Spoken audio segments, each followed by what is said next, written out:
Hi, I'm Lindy Whitten. Welcome to the studio. I've just changed studios since our last video, and I've got a little bit more space now. Things are a little bit different set up, so I'm not quite sure how the lighting will work. We'll just see how we go. So I want to do something a little bit different. I've got this photo of a pair of old Blundstones. They're full of character and really be quite fun to paint. And there's a lot of texture in the background, so I'm going to get that quickly by using some acrylic paint that I had left over from a previous painting that I did. I work in acrylics a lot too, so sometimes there's a lot of paint left over on the palette. So we'll just use that up to make a textured background for these. I've drawn up the boots already, and this is just on a piece of spare matte board. I'm just going to use the Liquitex Ultra Matte Gel. It mixes in with the paint, it dries clear, and it just retains the brush strokes so that I get some texture in the background. Here on my palette I scraped up the leftover bits of paint that I had, and I'm going to just mix those with a palette knife in with the modelling gel, and I don't actually care if I get them mixed up a bit, because it's just to give me some texture on the background. I've got a grey, sort of a toning grey. I've got some pale blue here. I've got a purple, and here I've got some black, indigo black. So they're going to just be the colours that I'm going to use. I'm just going to start putting the paint on there, and I'm going to use just an acrylic flat brush to pop it on. I'm going to have a little look at my reference. So there's the boots. Just to remind me what I want to do, I'm going to take my brush and I'm just going to start scrumbling in, and I want to get some quite dark colours back here and behind the boots. So just scrumble it on any old way, mix it up with a bit of the others. Not being too careful around the boots because it's just a guideline. I can go back in there later. So just laying it on any old house, straight onto the matte board. I don't need to do anything else to prepare it. Lighter as I go up there, I'm going to probably pop in some grey at the top. Not being precious at all, just getting a bit of mixing up the colours a bit. Not worrying that they're overlapping and they're mixing on the paper. It's quite a good effect. And I'm just going to keep doing that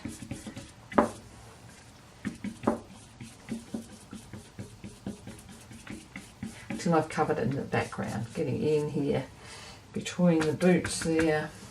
It's going to be quite dark in there, so I'm going to make it dark with my background.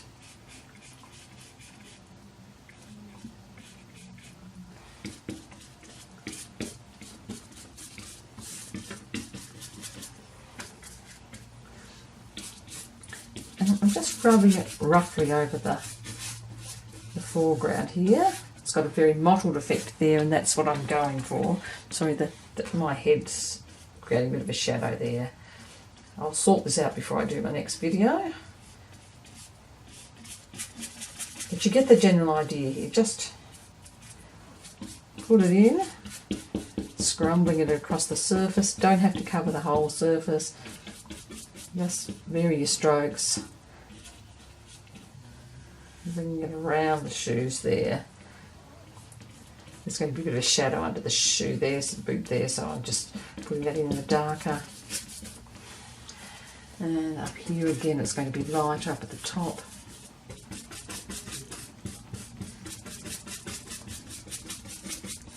I'm not going to go right out to the edge with that, because I'll probably trim this down slightly.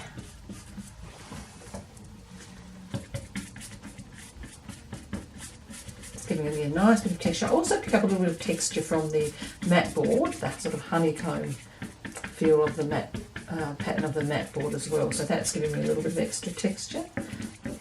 If I wanted a lot of texture, I could actually use the modelling paste, similar kind of thing, mix it up with your paint, and that will give you a real 3D effect. So I don't really want that because it'll be too difficult to get the pastel going over it if it's too built up. I just want a little bit of texture from the marks of the brush there, which is why I went for the modelling gel instead. I use that with my acrylics sometimes. Just coming around this side of the boot and lightening it off a bit as I go. Of course, if I run out of the colours I want, I can just mix up a little bit more out of the tubes. It doesn't have to be my leftover. I'm actually using Atelier acrylic paints. They're a really good brand of paint that I use quite a lot for my acrylic paintings. I like them because they're you can unlock it. Normally when acrylic dries, it's dried and it's set, but with this you can unlock it with a special medium. And so if you make a mistake or you want to just mix up something a little bit more, you can put on the unlocking formula and take out the paint or just mix it a little bit more. So that's quite good. I don't really need that effect in this. As you can see, just brushing it on. It doesn't take very long, not very complex. And the good thing about acrylic is it dries pretty quickly, so I can get this on and then I can keep preparing the board very quickly after that. And what I'm going to do once it's all covered the way I want it, I quite like this vignette effect here, and I'm not sure whether I'm actually going to keep going. Oh well, I've got a lot of the grey, so I might just keep going down there. Putting a little bit more on, scrubbing it around a bit, maybe mixing in a little bit of purple with it, and a little bit of that around the bottom of that boot too, making it slightly darker.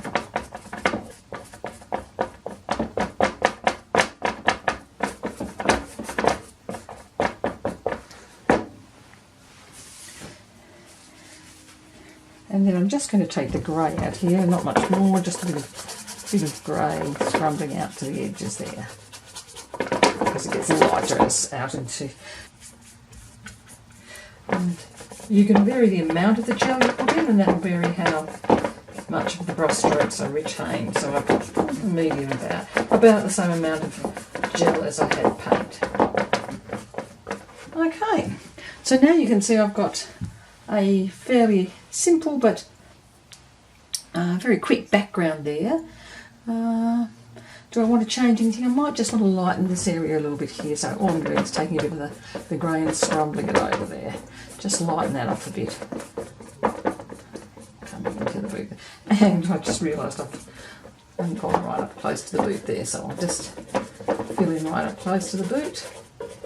Now there. Losing a slight amount of detail off the boot, but I'll get that back later when I put in the pastels.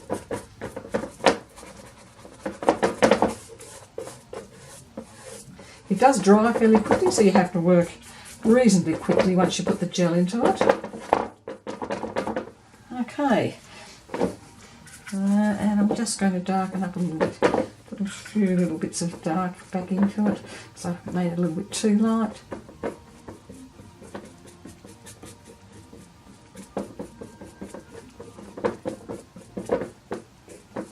And there we go. There's the background to my boots. Very quickly done. I just want to reinstate here a quite dark bit just coming across there where the wall meets the sort of bottom of the cement there. Make that a little bit darker. Really well. I can now go in and do a bit of the boots if I like, and let's just put a little bit of texture on the boot, not too much. So this time I want some browny colours, so I've got a Mars black, which is a browny black. That's just going on here, and then I'm going to get, I've still got a bit of the grey, but I'd like a little bit more of the grey. So just pull out a little bit of the grey, and that's going to be just the undercolour for that. And wipe off my palette knife and pull out a little bit more of the matte gel. And you can see I'm just taking it out now like so, popping it on there a dollop next to each of them, mixing it up. So that's a much more brown black, whereas the a blue black is an indigo black. And I want this to have a browner tone to it. So they're mixed up. I'm just wiping my brush off on a cloth. I could get a new one if I wanted to, but honestly I've just been out in the laundry cleaning all my brushes off in the freezing cold water and I don't want to have to do too many more. So here I'm just going to give myself a little bit of a dark colour in there, which is the elastic in the boot. Another one over here, so I'm going to go into that. These are the dark areas and the inside where the elastic joins. Over on this side I've got more elastic, so I'll go around with that. And in this little section here, it's quite dark too, so I'm just popping in the darks with a bit of texture. It's actually got a little bit of bluey colour in there as well, so I've just mixed a little bit of the indigo blue in as well. And that's not quite as dark as the rest. And now I want to go inside over here, the other side of the elastic, and that's quite dark again, the browny sort of browny black, Mars black. So I'm just creating that bit of texture there underneath the boots on the heels. It's quite dark, so I'm just popping those in as well. And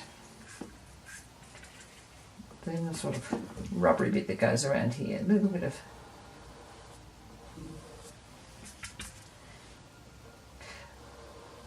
now you can, I'm going to, in my next video, finish painting the boots with the pastel, so you don't have to do this underpainting with the acrylics if you don't have them.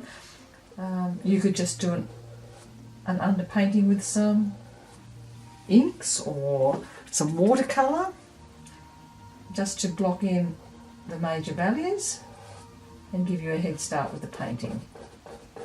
And if you had the primer, you could do it on watercolour paper or any other sort of paper or the card, and then do your watercolour or your ink underpainting and then pop on some of the clear primer, and then you would retain the shapes. So they're the major shapes. What I want to do now is mix that down to a sort of more bluey grey and just pop in some of these other shapes of the boot.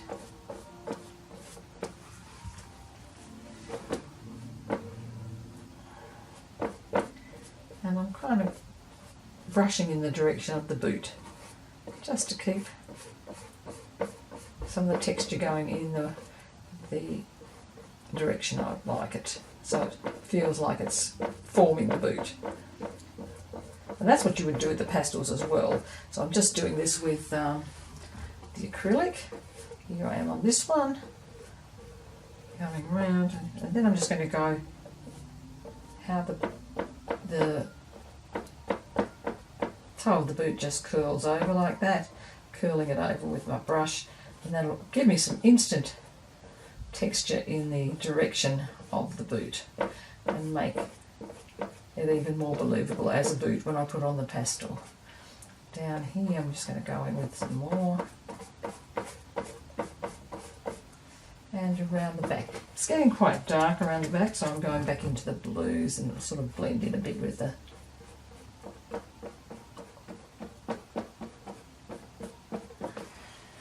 background there. Same here. Sometimes you have to wipe a bit of the paint off because it gets a bit too much. Okay, and then inside it's quite light, so I'm just going to, on this boot it's quite light anyway, so I'm just going to put in the inside there. On this boot, not so light, so it's quite dark on that one in most of the spots, so in it goes.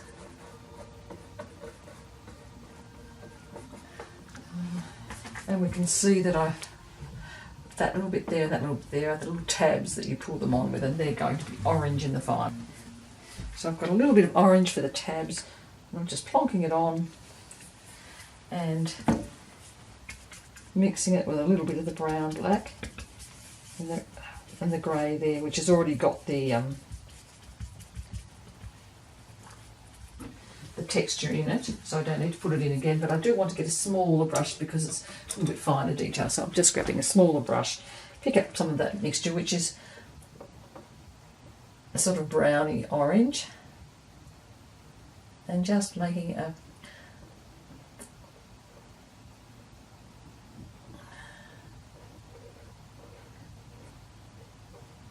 so I'm picking up the browny orange and just making a very vague shape there, and I'll go back into that with the pastels and make it the correct colour. It's not the correct colour, and it's not all the correct value, but it's just giving me a little bit of texture in that spot when I go. It's all dry now, and we're going to put on the pastel primer. I should apologise for my jumper.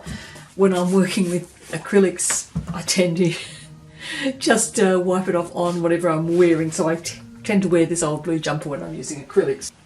All I'm doing again is taking the pastel primer and an acrylic brush. I don't need to water it down, just give it a little bit of a stir there, and I can dip straight into it because I'm not using different colours, and I just paint it on. Now you can paint that on, I'll get out of the way so you can see, you can give extra texture by just painting it all different ways. And it's just going to dry as a gritty surface. Just doing random strokes will actually add a little bit of texture to it. So I'm just going to put randomness in your texture. Just going straight over everything I've done. It stays white long enough for you to make sure that you've covered all the painting with the textured primer. You can make your own primer by using a gesso and some really fine pumice crystals. I've got some of that, and I've made my own, and it's worked fine as well. Next video after this, we'll be painting these, and I'll be showing you how to apply pastel over it, and seeing how much we want to put on and how much we want to leave the background showing through. It's quite a nice varied background, and I probably won't cover all of it with the pastel. It gives you a lot of opportunity when you've done your own background like this to decide how much you actually want to cover up with pastel. I'm sure I've covered all those boots because I'll be wanting to put a fair amount of pastel on the boots as the centre of the painting, but the edges of the painting might not get that much pastel on them.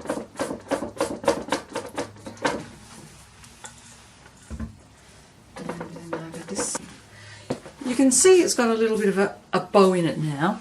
That's quite normal. If I want to, I can flatten that out after this is dried. I'll just put it under some weights and flatten it out. I'm just going to show you a painting I've done previously, a big one, using this very technique. So dismantle my camera and let's go over here. Sorry about the light reflecting on it, but we'll get up close and you'll be able to see maybe some of the detail. It's very hard because it's framed in glass, but this is some tomatoes in a wire basket on my bench, and I've underpainted it all with acrylic with quite a lot of heavy texture. And then, as you can see in the tomatoes there, I've let a lot of that underpainting, the purple underpainting, come through. And you get some really beautiful effects doing that. Also on the green bench top, I've left the green and put a lot of yellowy colours in pastels over the top.